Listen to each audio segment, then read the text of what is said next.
Vidyata for the chief guest of the evening, Honorable Health Minister, Sri Satyendra Jain. Good evening.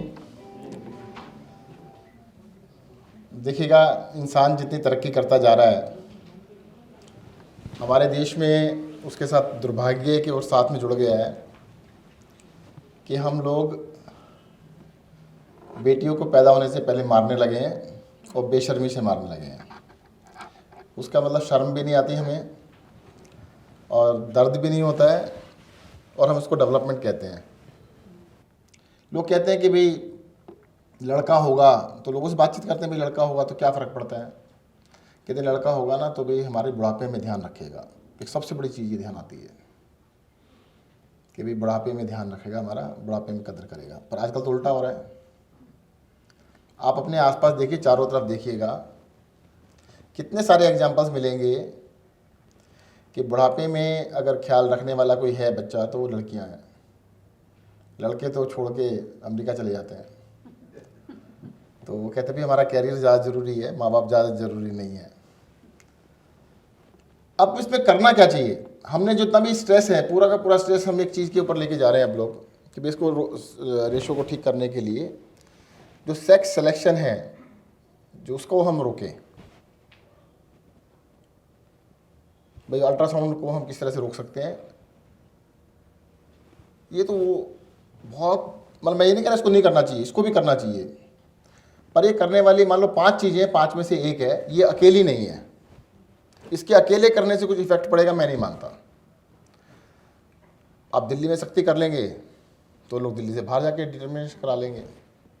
Delhi से बाहर भी सख्ती करेंगे, Singapore चले जाएंगे। फिर वो कहते हैं आप डाल मैं पात। आप कहते हैं अभी अल्ट्रासाउंड मशीनों पे सख्ती करेंगे तो कोई और नई टेक्नोलॉजी आ जाएगी। अभी सुनने में आ रहा है कोई ब्लड टेस्ट ऐसा आ गया है, कोई तरह तरह के टेस्ट निकाल देंगे, उससे वो पता लग जाएगा। सबसे पहले तो हमारे को सोच बदलने की ज़रूरत पड़ेगी।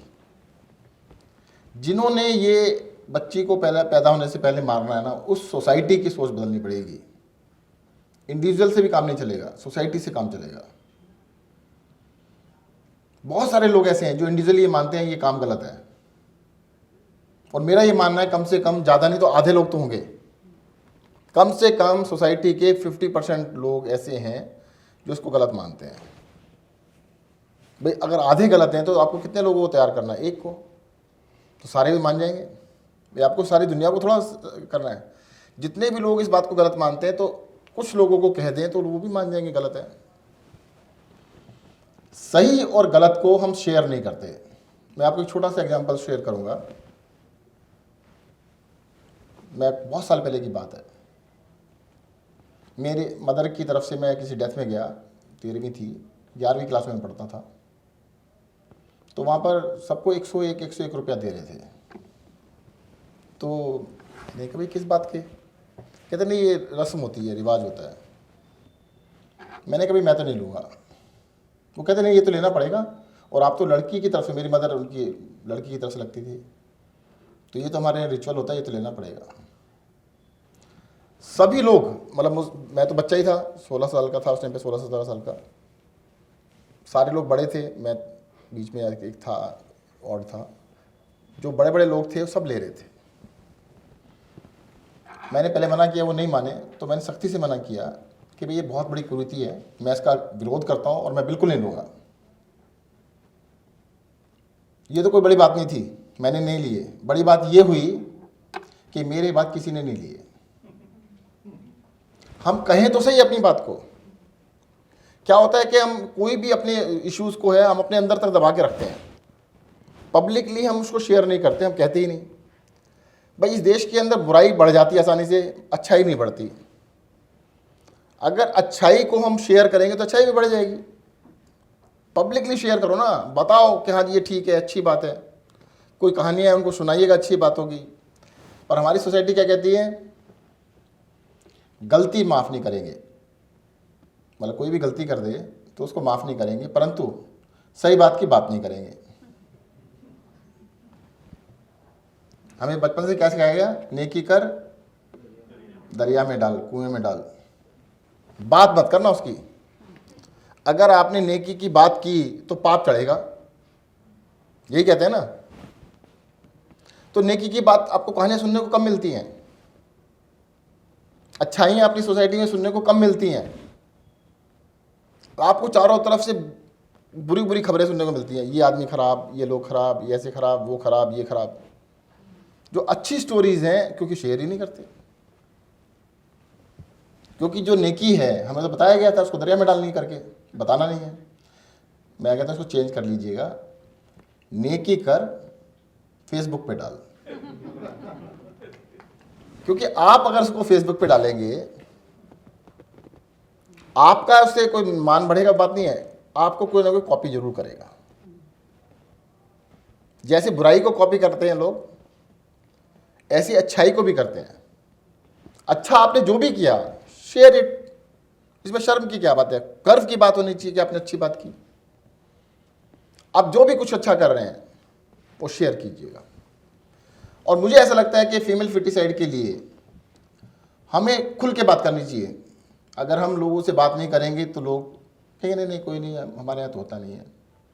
मैं एक बार ऐसे मेरे को मंदिर में बुलाया गया, धर्म की सभा में बुलाया गया, ज़्यादातर बुजुर्ग लोग थे, जेंट्स भी लेडीज़ भी। मैंने कभी ऐसा कह रहा हो कि लोग हाथ उठाओ जो भी बच्ची को पैदा होने से पहले नहीं मारेंगे। सबने हाथ खड़े कर लिए, सबकी उम्र ज़्यादा थी, उनको क्या फ़र्क पड़ रहा था। मैंने कहा भाई सिर्फ इससे मतलब नहीं कि अपने पैदा करने से पहले नहीं मारोगे, किसी को भी मारने में सहयोग भी नहीं करोगे, और आपको पता लगे तो उसको रोकने की कोशिश करोगे। होता क्या है, अगर आप चुप रहे तो एक क्राइम हो रहा है, क्राइम ही है ना ये भी एक तरह से। आप हो सकता है कि आईपीसी में क्राइम छोटा हो या ना हो, बस सोसाइटी के हिसाब से तो बहुत बड़ा क्राइम है। अगर आपके घर में क्राइम हो रहा है और आप चुप बैठे हो, साइड में बैठे हो, तो आप उसमें शामिल हो या नहीं हो? पूरी तरह शामिल हो। और आपकी जानकारी में कोई दोस्त है, कोई जानकार है, सोसाइटी का लोग हैं, वहां पे हो रहा है तो भी आपको बोलना चाहिए। वो सारे के सारे चुप हो जाते हैं, कहते नहीं हम नहीं करेंगे, कोई और कर रहा है तो करता रहे, हम कुछ नहीं कहेंगे। आप बोलो तो सही। अगर आप बोलेंगे तो उस लड़की के साथ जिसके साथ ऐसा हो रहा है कि जिसको बच्ची को पैदा होने से पहले मारा जा रहा है, उसको हिम्मत मिलेगी, कोई साथ तो खड़ा है। हमें जो स्टोरीज हैं, रियल स्टोरी, झूठी नहीं सच्ची, लड़कियां आज के समय में कैसे माँ बाप, बूढ़े माँ बाप के लिए ज़्यादा काम आ रही हैं, बताओ, सुनाओ स्टोरीज को। एक बारी मैं शायद टीवी पे देख रहा था, वृंदावन के अंदर बहुत सारी वृद्धाश्रम्स हैं, उनकी स्टोरीज दिखा रहे थे। कई लोग बड़े फाइनेंशियली स्ट्रांग थे, बेटों ने उनका पैसा हड़प लिया और वहां छोड़ दिया। एक बारी मैं इभास में गया, हमारा ही अस्पताल है, वहां पर ऐसी भी स्टोरीज आती हैं कि माँ बाप को किसी ना किसी तरीके से घुमा फिरा के उनकी प्रॉपर्टी पे कब्जा कर लो, वहां छोड़ाओ जाके।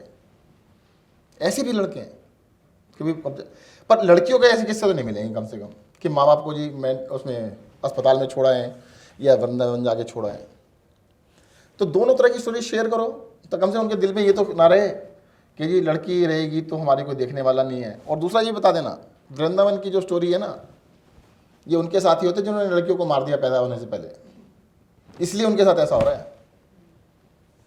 भाई भगवान बदला तो लेगा, तुम ऐसे पाप करोगे। भाई हमारी सोसाइटी क्या है, बहुत ही धर्म भीरू सोसाइटी है, धर्म से डरने वाली सोसाइटी है, पर हम हिपोक्रेटिक सोसाइटी है। जो हम कहते हैं उसका बिल्कुल उल्टा करते हैं, बिल्कुल उल्टा करते हैं। हम कहेंगे नहीं नहीं नहीं धर्म के ऊपर चलो। धर्म क्या है? कौन से धर्म में लिखा है कि लड़की को पैदा होने से पहले मार दो? बताओ, एक में भी लिखा हो।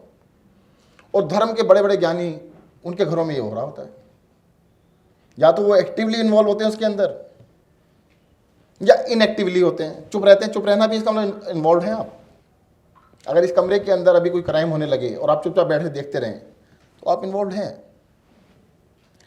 तो हमारे को स्टोरीज शेयर करनी चाहिए। साथ ही साथ जो लड़कियों की अचीवमेंट है किसी भी क्षेत्र में, आज देखो अभी ओलंपिक के अंदर कितनी लड़कियां मेडल लेके आई, बड़े बड़े मतलब डॉक्टर्स बनी, इंजीनियर्स बनी, कितने बड़े बड़े अफसर बनी, तो उनकी स्टोरीज को बताओ कि लड़कियां आजकल लड़कों से कम नहीं है। और एक चीज़ और भी है, हमारी सोसाइटी के अंदर हम क्या मान के चलते हैं, हिस्टोरिकली हमारी सोसाइटी कहती है कि भाई आपकी प्रॉपर्टी क्या है। आप सोच के देखिए, पूछते हैं पहले प्रॉपर्टी क्या है, तो बताते थे मेरे पास 20 गायें हैं, इतनी ज़मीन है, घर है और 4 बेटे हैं। तो प्रॉपर्टी के अंदर बेटों की गिनती होती थी कि मेरे पास ये है। ये गलतफहमी छोड़ दीजिएगा, ह्यूमन बीइंग जो है आपकी प्रॉपर्टी नहीं हो सकते। आपके बच्चे आपसे ज़रूर हुए हैं, पर आपकी वो प्रॉपर्टी नहीं है। आप उनके केयर टेकर हैं एक एज तक, बस। भाई जैसे आप ह्यूमन बीइंग हैं, वो भी ह्यूमन बीइंग है। भगवान ने आपको इस दुनिया में भेजा, उसको भी भेजा, तो आप उसके मालिक कैसे हो गए? और इसी वजह से बता रहा हूं मैं आपको, हमारी सोसाइटी में एक बहुत बड़ी दिक्कत आती है। डिसएग्रीमेंट को हम क्या मानते हैं? डिसरेस्पेक्ट। बच्चे कुछ भी कह दें तो माँ बाप की बेइज्जती हो जाती है कि मेरी बात नहीं मानी। क्यों तो प्रॉपर्टी थी ना उसकी। तो कहते हैं उनकी अगले अलग से विल नहीं होनी चाहिए। अगर उनको ये क्लियर हो जाए कि ये इंडिविजुअल अलग है और मैं अलग हूं, तो शायद ये इतना बड़ा पाप करने से डरेंगे, बचेंगे। और मेरा ये मानना है कि धर्म से इसको जोड़ना इसलिए जरूरी है, अगर धर्म से इसको नहीं जोड़ेंगे और धर्म ने इसको नहीं कहा कि मत करो, तो लोग नहीं रुकेंगे। मैं तो जब भी किसी धर्मगुरु से मिलता हूं उनको भी कह देता हूं, मैंने अपने भक्तों को कहा करो, चेलों को कहा करो कि भाई इतना बड़ा पाप मत करना। क्योंकि आपने अगर सुनेंगे, बार बार सुनेंगे, बार बार बात होगी, तो लोग इससे बचेंगे। दिल्ली के अंदर भी जैसे बहुत सारे लोग बड़ा अच्छा काम कर रहे हैं इसके ऊपर, पर वो मुझे लगता है अपने सर्कल के अंदर ही वो स्टोरीज चलती हैं। उस सर्कल से बाहर निकलने की जरूरत है, उसको बाहर फैलाने की जरूरत है। और बहुत सारे लोगों को लगता है ये समस्या है नहीं। आप देखो समस्या कितनी बड़ी है। आज 1000 लड़कों के ऊपर 900 से कम लड़कियां हैं। और उससे भी खतरनाक चीज बताता हूं मैं आपको, अगर किसी की पहली बेटी है तो दूसरा बेटी होने के चांसेस फिर भी उतने होने चाहिए ना।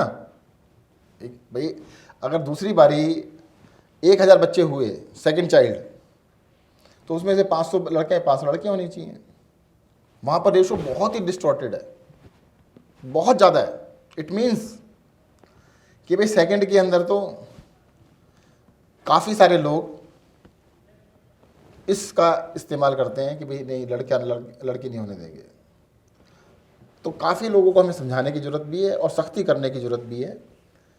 आज आप लोग इसने ये इंटरेक्शन रखा कि आर्ट एग्जीबिशन लगाई कि इमेजिनेटिव तरीके से कैसे हम लोगों को मोटिवेट कर सके कि भाई ऐसा कुकर्म हम अपने जीवन में ना करें। मैं आपको अपना 1-2 किस्सा बताता हूँ छोटा सा। जब मेरी सेकंड बेटी हुई तो मुझे कई लोगों ने सहानुभूति दी, और सहानुभूति देने वालों में सारे परिवार के लोग थे, परिवार से बाहर का कोई नहीं था, और जेंट्स एक भी नहीं था, सारी लेडीज थी। किसी जेंट्स ये भी हो सकता है कि किसी हिम्मत ना हो, मैं थोड़ा सा अखड़ था, ये था जो भी था, कि भाई इससे कहेंगे क्या फ़ायदा, कुछ कह देगा।